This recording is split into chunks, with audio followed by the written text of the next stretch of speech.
Good morning. This is Angela Thoma with Dogwood Paper Arts coming to you from my little studio in Sweet Home, Oregon. It's so nice to have you with me today. I hope everyone is having a great day. Hello, new subscribers, and hello, my sustaining subscribers. It's so good to have everyone here, and we are working on my favorite recipes journal. I don't know why. I should have named it something different. Favorite recipes journal. That's what we're working on. I'm going to have to write it down so I remember it.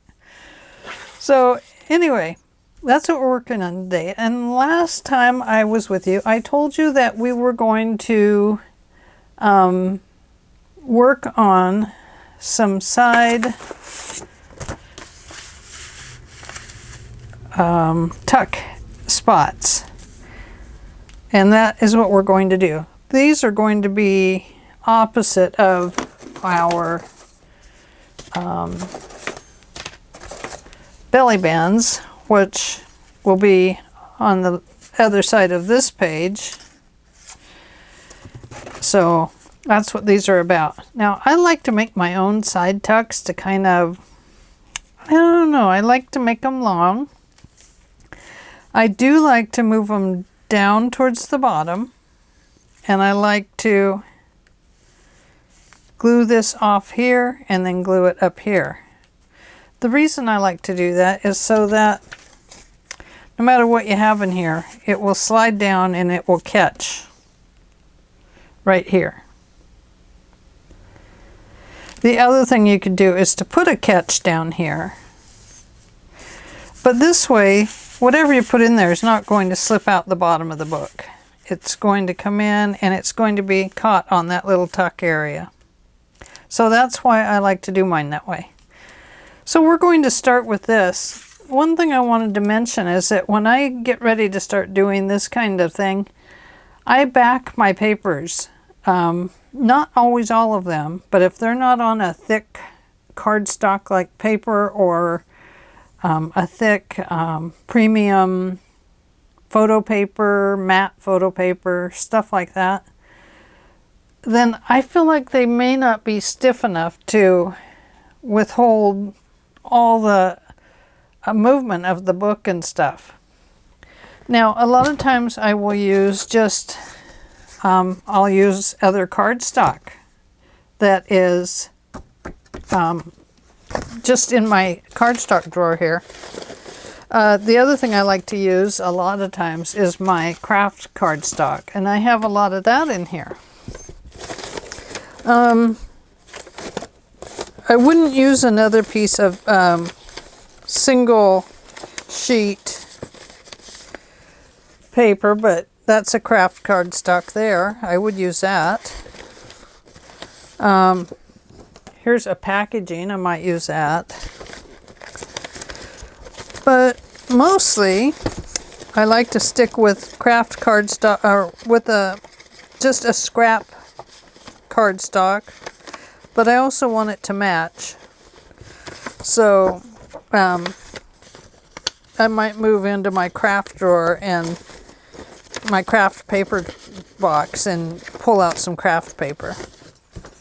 But I know I have some here. Just give me a second to find it. Oh, let me pick this up. I gotta put my coffee dyed paper away. Let's see. Might be down here on the bottom drawer. Yes, it is. So this is my scrap drawer. I have lots of these I need to use up. So I do have that. But what I'm after is the paper down on the bottom, of course. Of course. I have this one. It's just kind of a beat up piece of paper. And it has some white. I don't really want to use white. I do have some file folder that would work.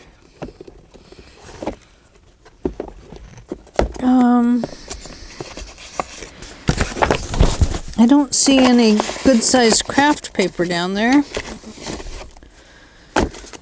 And I really don't want to use a white. I want to stick with the vintagey, more vintage colors. And if all else fails, I will use coffee dyed papers as well. They work fine for backing papers. Really, the very best thing you can use is a piece of paper that you know you're not going to use on anything else. So, let me see what I have here in the way of a dark colored paper. Aha. I do have a nice, well, even this would go with this paper here. So, and this is just a regular, I think I got this at Walmart. Coordinations.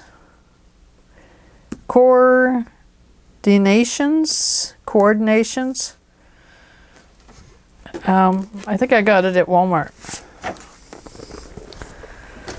So let's just use that. So you can see I have all kinds of things that I'll back stuff with to get it to fit, to get it to be firm enough to hold ephemera behind it. Now I like to double mine up a little bit, and I like to also decide which side of the page it's going on. If it's going on this side of the page,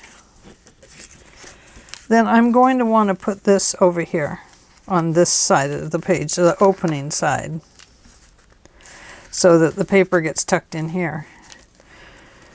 Now you can also make this a little secondary tuck right here, and you can make it a triple tuck if you want to put something behind the flower here. So just some thoughts as we go.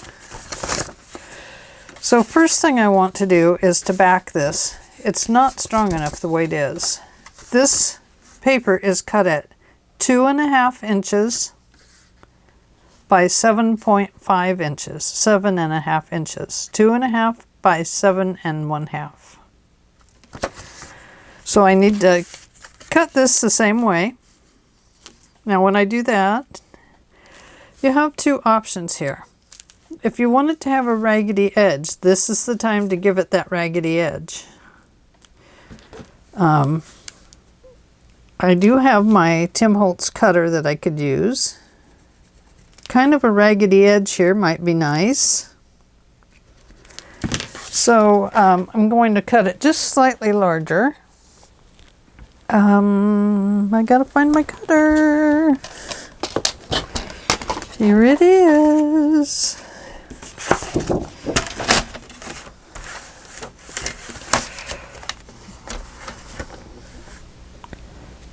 Right about there. And I forgot to start my timer, so sorry.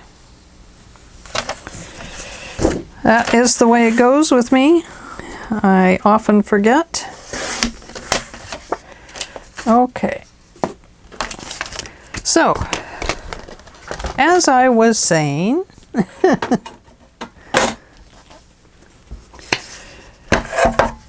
if you want it to have a raggedy edge, I have a cutter here that I use. It's by Tim Holtz. And it makes a nice raggedy edge. It does not always cut all the way through, so if you haven't bought one, sorry Tim Holtz, but I think that the paper tear works just as good. But I'm going to make myself use this until it wears out. So I'm not sure how to sharpen it back up. So let's see what this looks like and see if we need to cut this down any. I think I could cut it down a little bit. I don't think I want it sticking out that far. So I think what I'll do is cut this little piece off here, but not with the raggedy edge. I think I'll cut it off with a straight edge. So right about there, I guess. Let's see how that works. Okay, so I wonder, should we cut this down then with the raggedy edge too? It's getting smaller and smaller. Sometimes this does work better though than the tearing ruler, because it has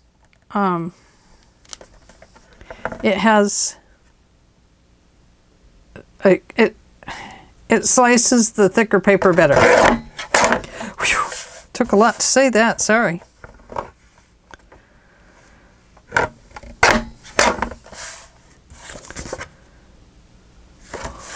I didn't cut that one straight.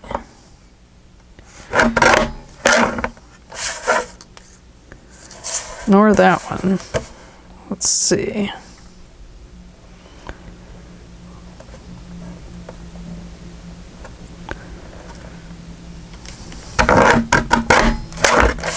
There, that looks better. Okay. Now the one edge I'm just leaving with a straight edge there.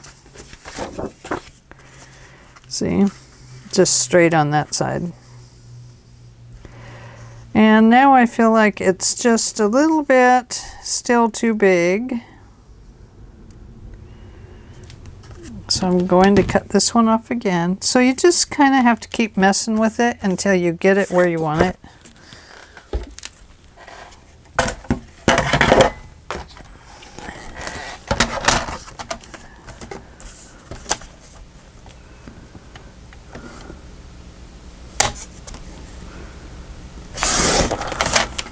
Okay, so there's that. And then I'm going to cut just a little bit off that side.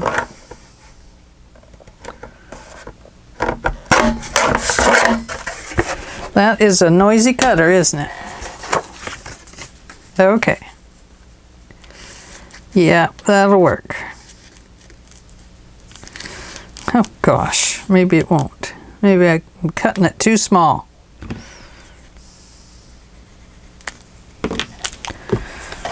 Good heavens, Angela. Good heavens. What is she doing?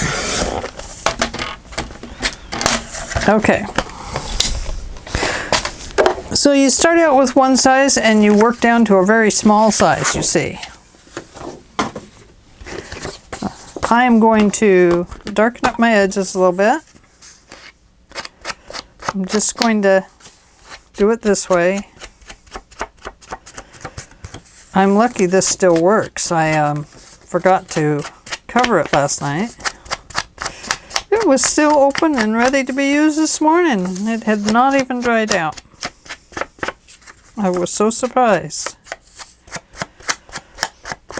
Those little gremlins get up at night and use my stuff.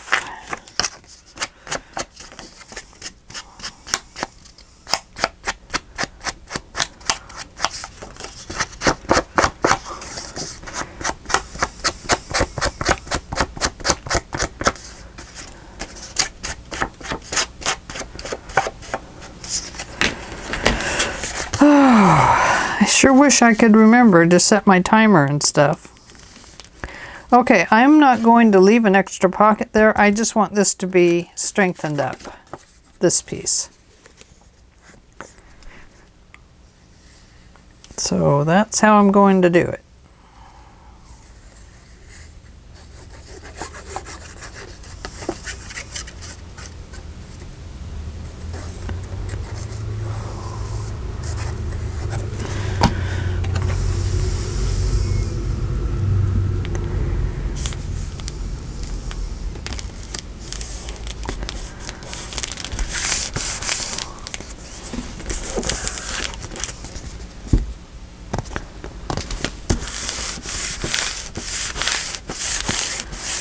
Okay, now I have to remember which way this is going. Am I going to put my belly bands in the front of the book?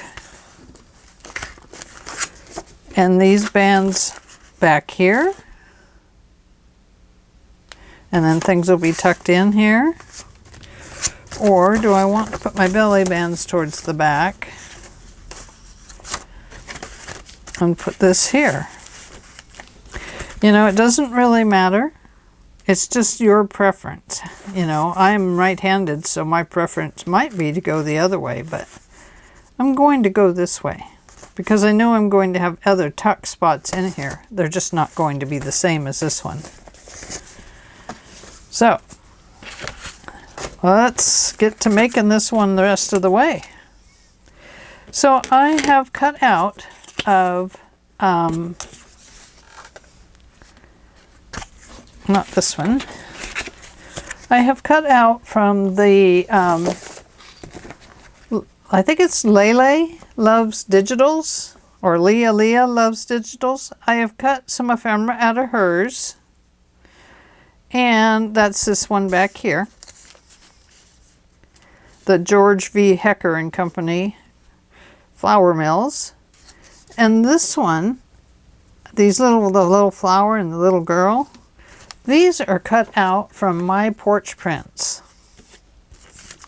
So let's go around the edge of this one.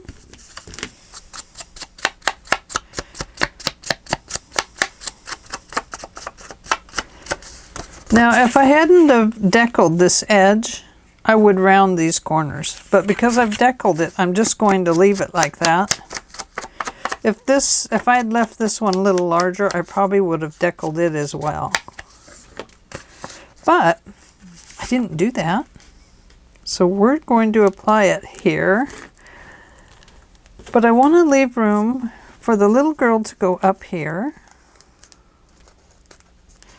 So it looks like she's kind of sitting on top of a table here, stirring the flour to make the cookies. And then I'm going to put the flowers back here. Now I am thinking that I want these to be a third tuck, a second tuck. Because I want that, because I want to be able to tuck something there, I need to back these two pieces with something. So we will do that before we get done here. The little girl, I'm not going to back her with anything. She was done on printed out on a Epson presentation paper, a matte photo paper. And that's a pretty good thickness. It's not super thick. But it is one that I like to use for printing digitals. You would want to get printer paper that matches your printer. Sometimes the Epson's a little cranky with other papers, so they have made it so that it really prefers the Epson paper. Companies, you don't know. So I'm just going to ink all these up.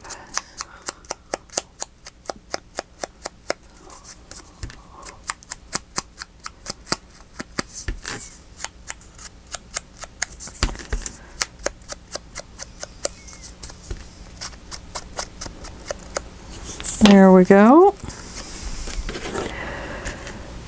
Now, let's see here. Need something to back those with.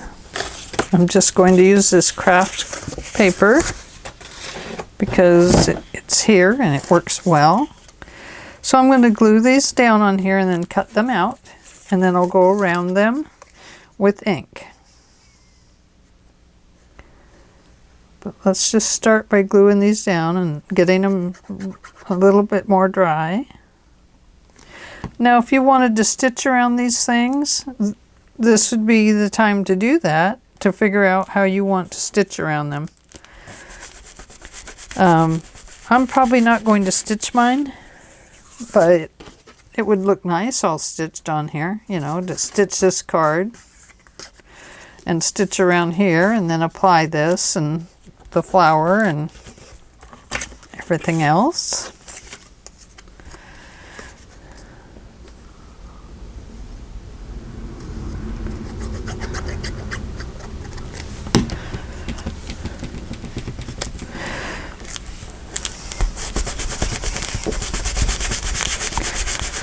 Okay, now let's go ahead and figure out where this little girl's going to go. I think probably right about there. So I think what I'll do is I'm going to put her almost all the way down. I'm going to leave this little place under the bottom open so I can slip this under there.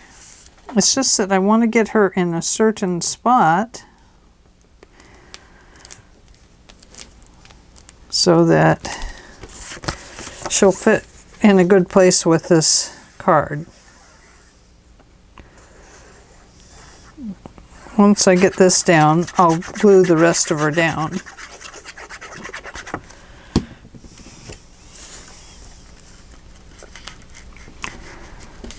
There we go. And I'm just going to put this along the edge.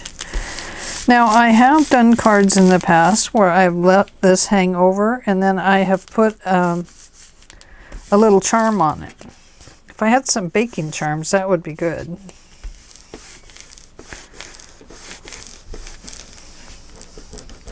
Didn't need to glue over that far, but I did. So now the card is getting nice and stiff, and it's going to be a really super good side tuck.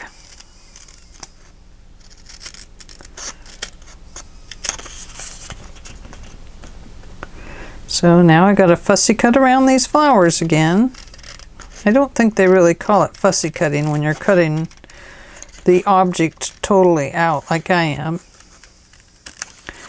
Fussy cutting's more like when you cut around it but you leave a little edge, and I'm leaving no edges.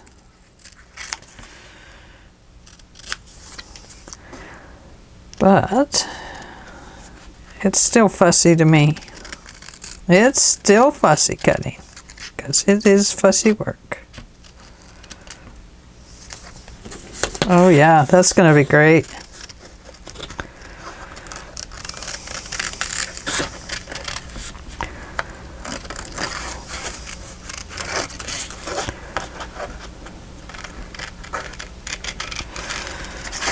So, feel welcome to share in the group any pieces that you make to go with your recipe album or any of the other projects that I'm doing on my YouTube channel.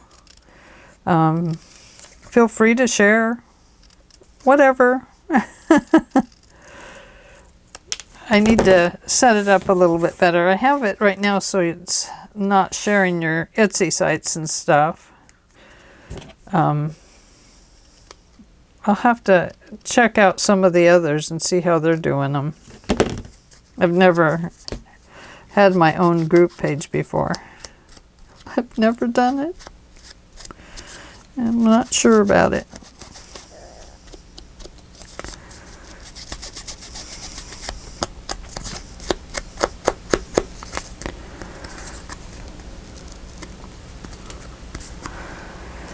There's one.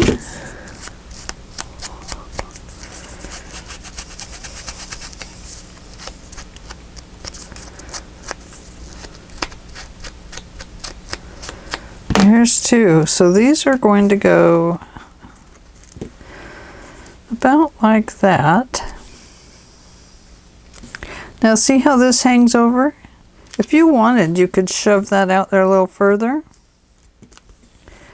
Put an eyelet in there and then use it as a spot to hang a charm out on the outside of the cookbook. Shall we do that? We can. So we would want the hole to be right about there. And let's use the smallest hole, not the biggest. We'll use the tiny one. There we go. And then we get a tiny eyelet. Tiny eyelets. Here we go. What color shall we use? Gunmetal, copper, gold. Where's that antique color? Guess it'll be that one. I think that's the antique gold. Okay, just so you know, if you are doing a 3/16 inch, it's an A1. If you're doing a 1/8 inch, which is what I just did, it is a C3, and I write it on my handles. Small side, C3. So I need to change these to a C and then a number 3, and this is 2. 1, 2. I think this is a 3 right there.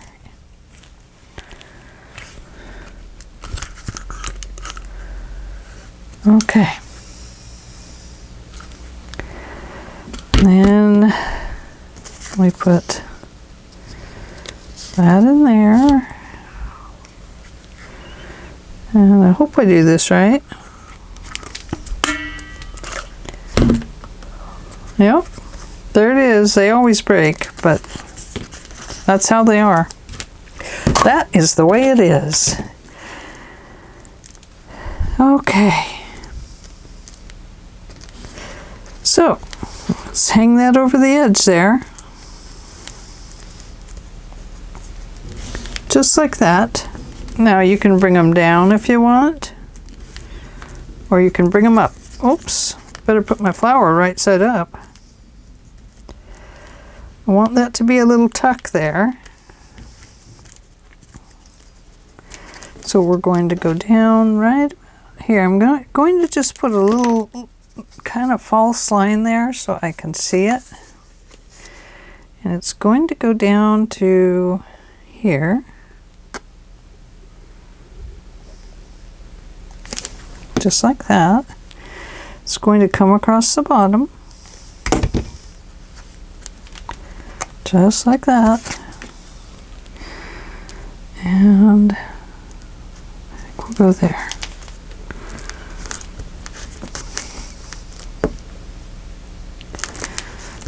And then this one, we're going to put it on top. So we're going to go like this and over like that. And there we go. So now we have a little tuck spot in here. As long as I didn't glue the whole thing down.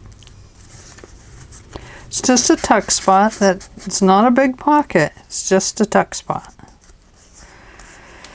So, I always save these for last, for going through and putting my things in them. So there we are. Let's see what it looks like on a page. So, it can be like this, and then that'll stick out over there. We have a little tuck spot right here. And we have a larger tuck area over here, which we could put full-size pieces of paper in if we wanted, just about.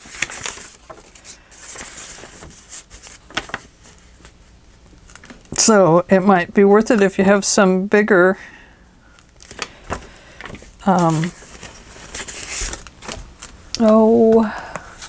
these, or half size of these, or whatever they are. If you have some bigger recipes, maybe you want to glue your tuck clear down towards the bottom so that your card will slip in there good. I usually glue mine somewhere just off center, like this. And it makes a nice little tuck area. So all we need on there is a charm. I need to see if I can find some kitchen charms, you know, like a rolling pin. I do have some of those buttons. You know, it could be a button.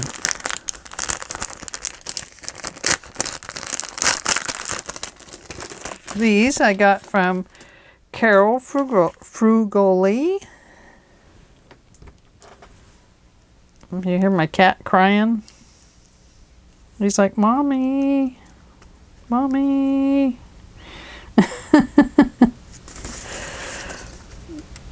So here we go.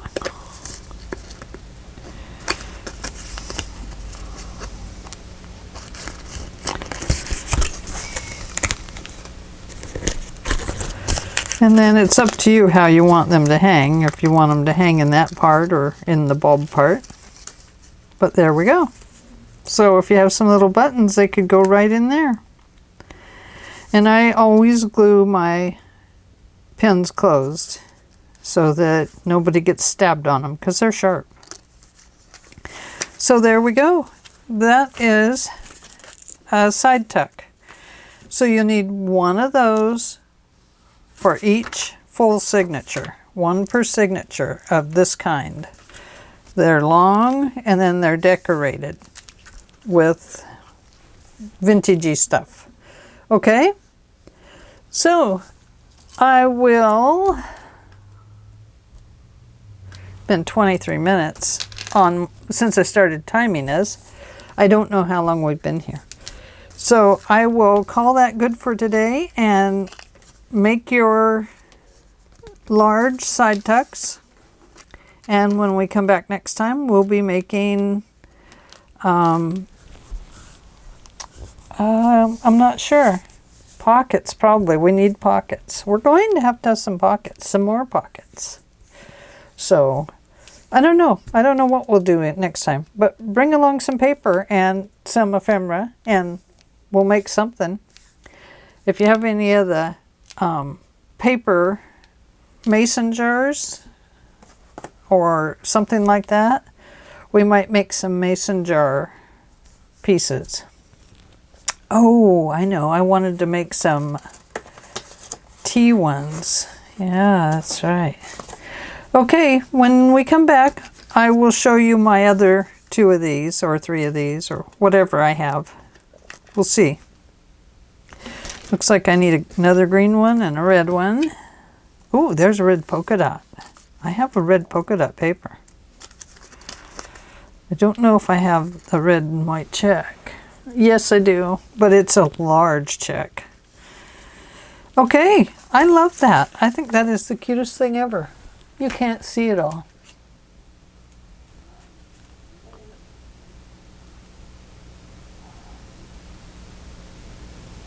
Are you still there? There it is. Have I been too close this whole time? Am I going to have to reshoot this one? So there it is.